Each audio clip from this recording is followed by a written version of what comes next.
Welcome to Channel's Business Global with me, Juliana Olayinka, from our studios here in London. Over the next half an hour, we'll be looking beyond the business headlines by giving you in-depth perspective on the stories that are affecting all of us.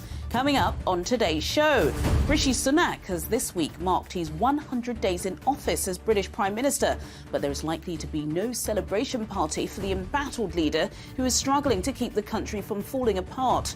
I'll be looking back at the wave of political scandal and unprecedented industrial action that has the potential to tarnish his political legacy for good. And all week I've been sharing some snippets from discussions I had at the recently held Nigeria-Japan Business Forum.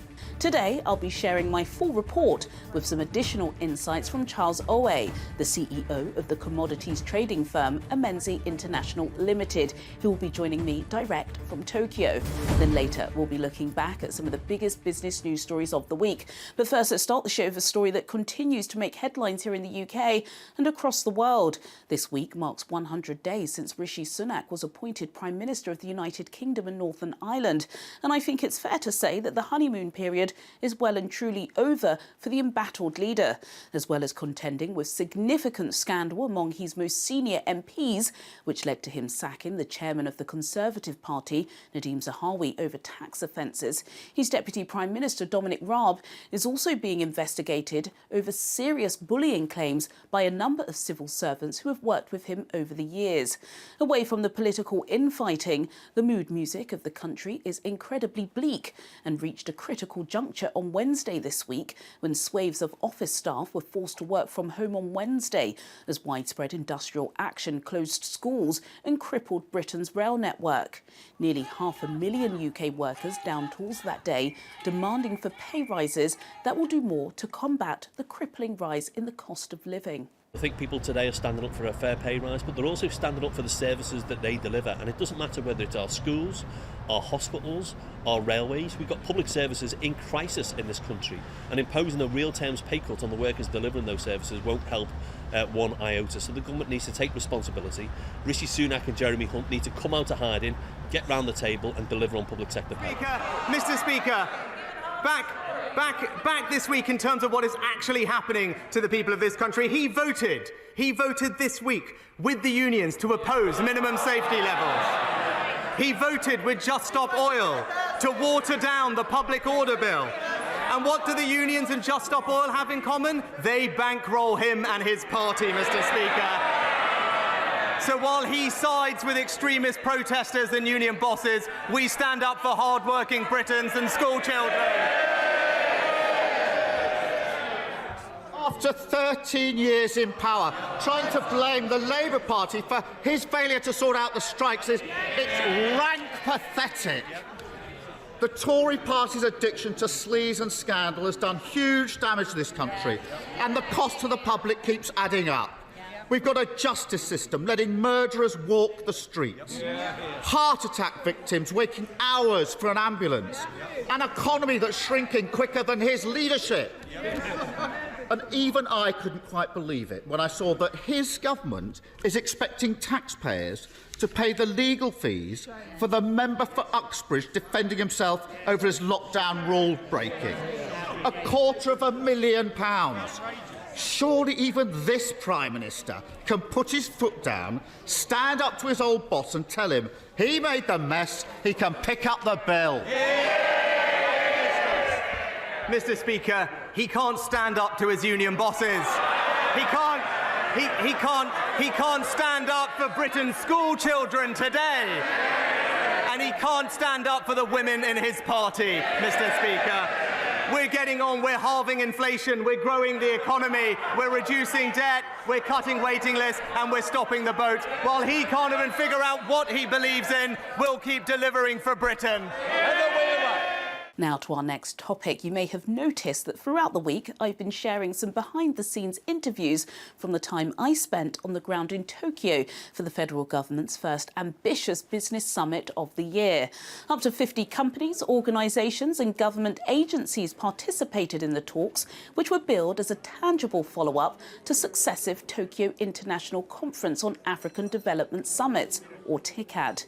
Key areas of discourse focus predominantly on agriculture, oil and gas, ICT, climate change and sports and cultural exchanges, all sectors ably represented at the week-long event.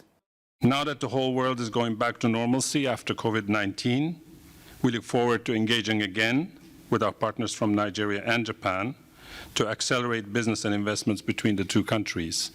And I cannot agree more with all the speakers who have mentioned about the need to strengthen the cooperation between the private sectors of Japan and Nigeria. I think that is of utmost importance. Japanese companies need Nigerian partners, and I believe Nigerian partners need Japanese partners here in Japan. As technology seems to be one of the main targets of this forum, I would just like to mention one program that we have here in Japan. We have a platform on our website called STEP, that is STEPP. And this stands for Sustainable Technology Promotion Platform. We have sustainable technologies of Japanese small and medium enterprises, as well as some large companies registered in this platform, and these technologies are ready to cooperate with companies from Africa, including, of course, from Nigeria. So I invite you to Google it, STEPP, UNIDO Japan. You can find it. There are many Japanese companies which had a good technology and solution to contribute to solve the social issues in Nigeria. But unfortunately, not so many Nigerians don't know much about how the Japanese company with the technology or solution can solve the problem. So it is very important to have a direct dialogue between the Nigerian private sector or Nigerian government official and the Japanese private sector, to arrange the kind of matchmaking, in order to let them know which part of the Japanese technology or solution can contribute to the social issues in which state or in which city or in which rural area. I think this is a wonderful opportunity. The ambassador, as far as I'm concerned, is doing this in fulfillment of his mandate on his appointment to ensure that he promotes business relations between Japan and Nigeria. And I think he's doing a wonderful job, and he needs all the support that he can get from home to encourage him to do much more than he's already doing. For me, when talking about the Japanese people, first integrity, I think they've got it. And then they also have technology, which is one of the main charter for this NigeriaJapan Business Forum, how we can use technology to also accelerate growth. A majority of the vehicles used in Nigeria are from Japan. So we do have that history of having this automotive technology being present in Nigeria, and it is really performing very well. So it's only logical that as we look at expansion, scaling it up, to really look at Japan as a strong potential partner in doing this. One of the reasons why we're here is to look for investors. We believe very much that Japan is way above. They are into a lot of power projects, and they have gone far in investment opportunities. So we are here to seek for partners. We're here to seek for investors, people that will come to Nigeria and invest, because a power business in Nigeria is yet to be tapped. There are a lot of business opportunities, and I'm here to give them what they are looking for. So Nigeria is a fertile country. It's a fertile ground for investment in power energy. So the Ministry of Foreign Affairs, through our embassy here in Japan, have put this together. And I'm sure you have seen the number of companies from Japan. This is huge, from Satake to all kinds of businesses in Japan are now much more interested in coming to Nigeria.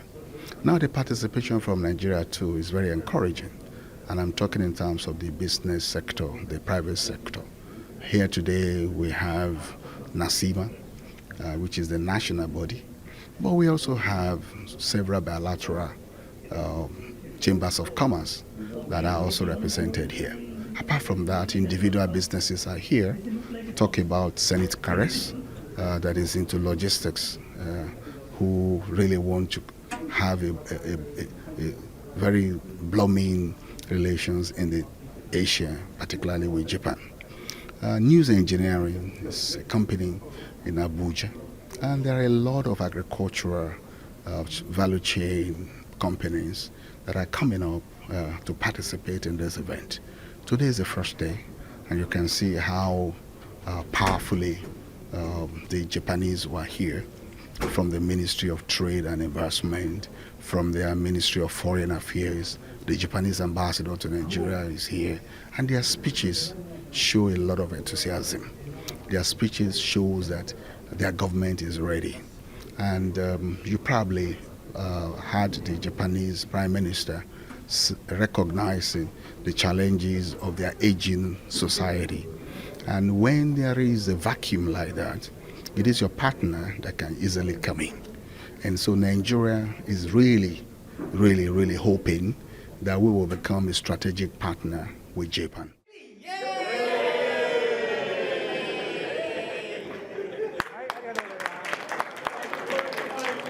Well, let's remain with this topic, shall we? Looking at Nigeria's evolving trade ties with Japan. To do this, I'm now being joined by one of the delegates who participated in the forum, Charles Owe, the CEO of the commodities trading firm Amenze International Limited. Charles joins me now from Tokyo. Charles Owe, thank you so much for staying up late in Tokyo to join me on Channel's Business Global today. I've just shown our viewers some highlights from the recently held Nigeria-Japan Business Forum, which was quite spectacular, shall we say, the first kind of big business summit for the federal government this year. Talk to me, please, about your involvement, particularly with Amenze International, and what were some of the main takeaways? Okay, Juliana, thank you for having me. It was a great event, and I wish we could be having this on a regular basis. We've had subsequent one before this, but this very one was a great one. It was a huge success. I can say for now. Well, you know, of course, it was a great event. I can tell you that. Before now, we used to have SME companies that used to, grace such an event. But this time around, bigger companies from huge corporations from Japan, they were all actually there at the event, and a lot of them are actually looking at, the bigger picture this time, which is the African market. So, and as you can see, there was a lot of talk about the new frontier, which is the African market to start with. And even before now, well, let me go back to my own experience. Amenze International is a company that was registered here in 2001.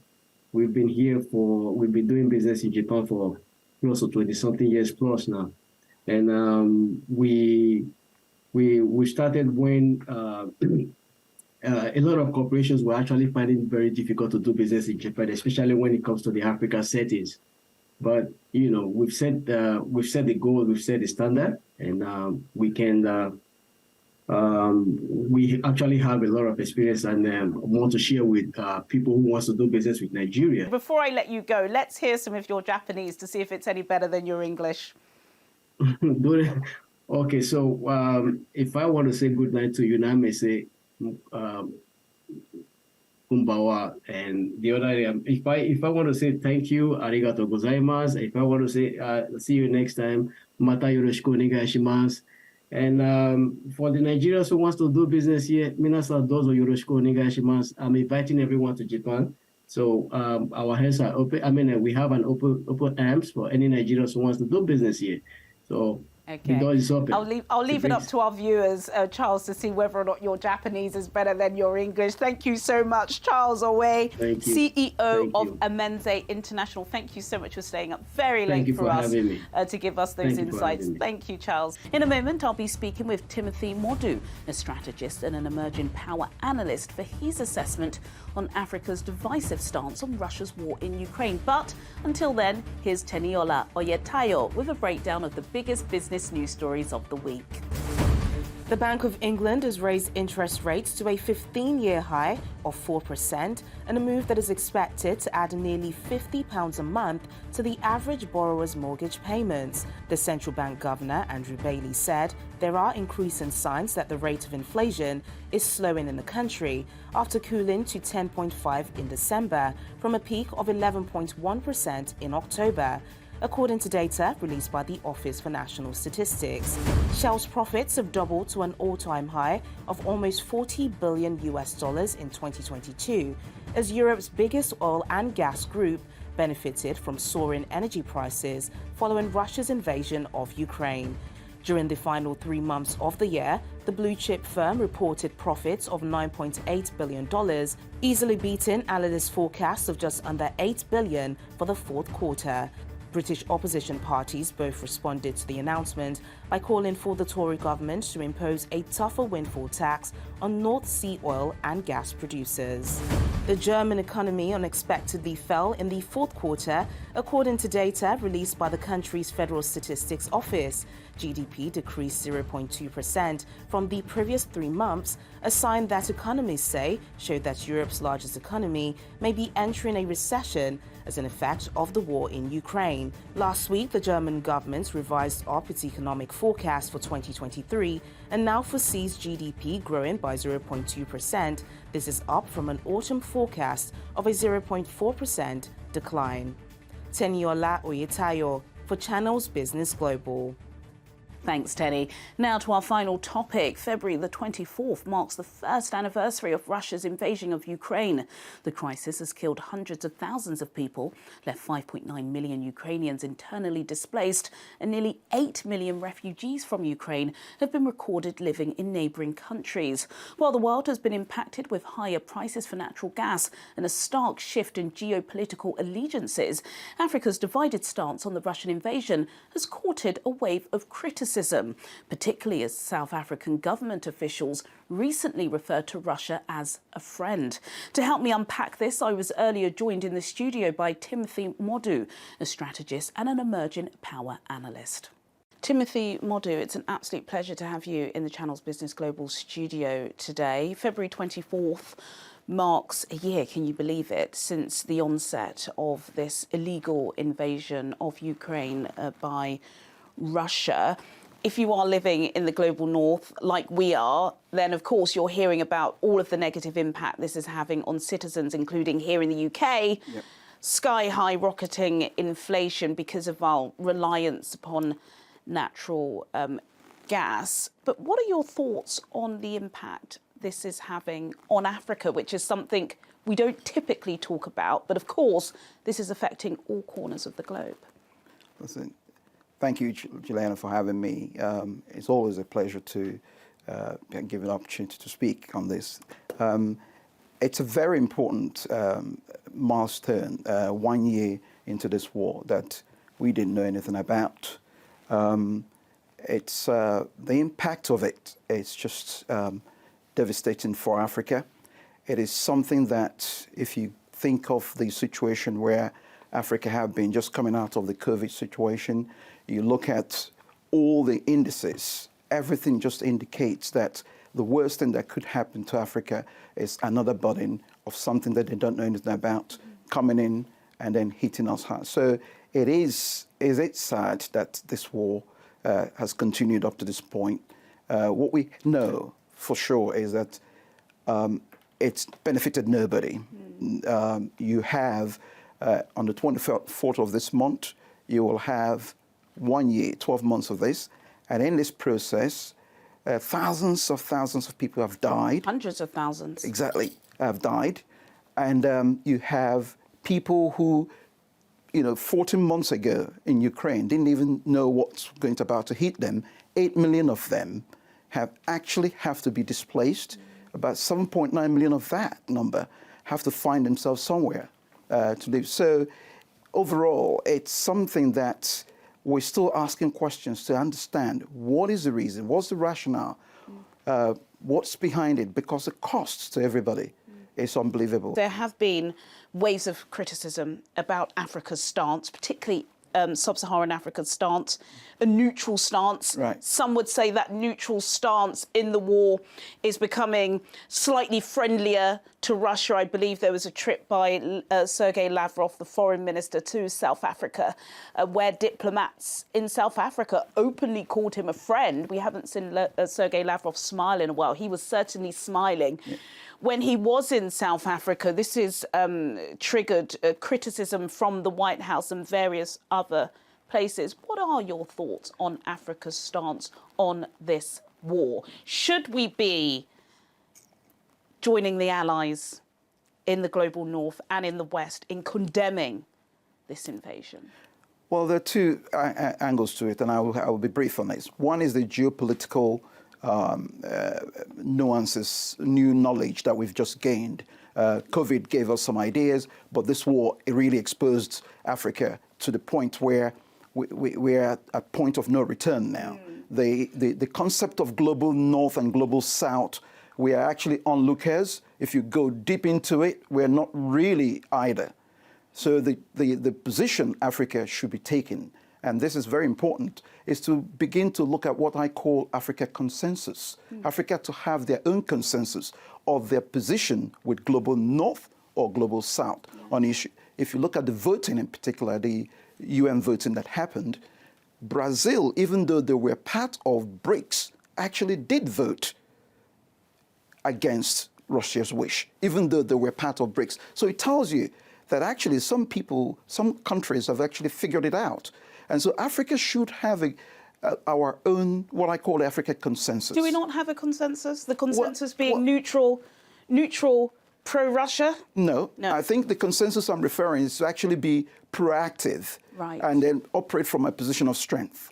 If you look at the so-called concept of superpowers and emerging powers, what actually constitutes a superpower is either you have a soft power, and that soft power depends on your economy and the resources you use to build your economy, or you have a hard power, which is the military way. Whichever way you look at both powers, Africa is still a strategic partner, contributing resources if you're on the hard power side, or in the soft power, whether it's minerals you need. So these big institutions, so-called emerging powers, actually depend on key resources of Africa, and we have abundance of it. So why would you be supplying somebody a strategic resource and they don't see you as a strategic partner?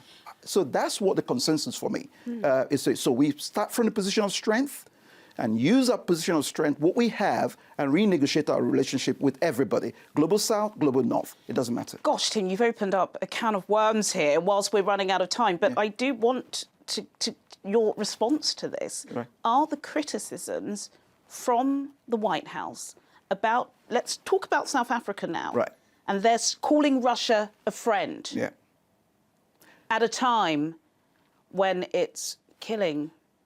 They have no moral grounds. White House doesn't have any moral grounds to make that judgment call. Okay.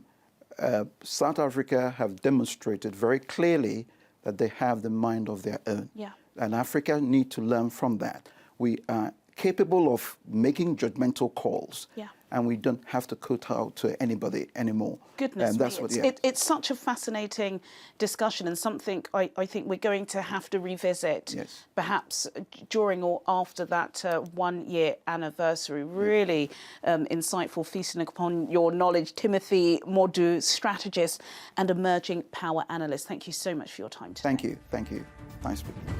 Well, sadly, that's all we have time for today. But as always, do get in touch with your comments and suggestions. I'll see you at the same time next week for more in-depth business analysis on Channel's Business Global. Goodbye.